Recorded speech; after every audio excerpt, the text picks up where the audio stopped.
we have to do is find the property, have the bank finance 80%, and all we have to do is come up with 20.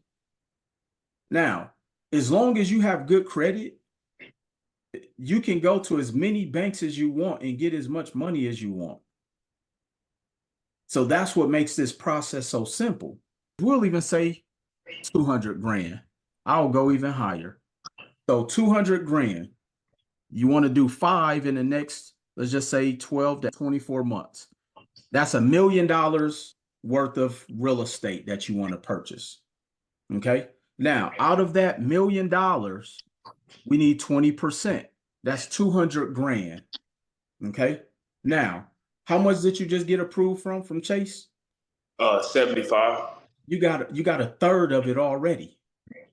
Yeah. So you're a third of a way from having $1 million real estate portfolio. That's how simple this process is.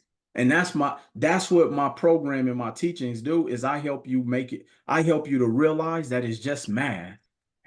Now, I'm not going to have you use the whole 75K at once. That's why we want to keep building your capital stack. And we got enough time, because even if you said over the next 12 months, I want to do 5 properties, you have enough time to do that, because all we're going to do is just keep going to banks and getting more money. It's really that simple.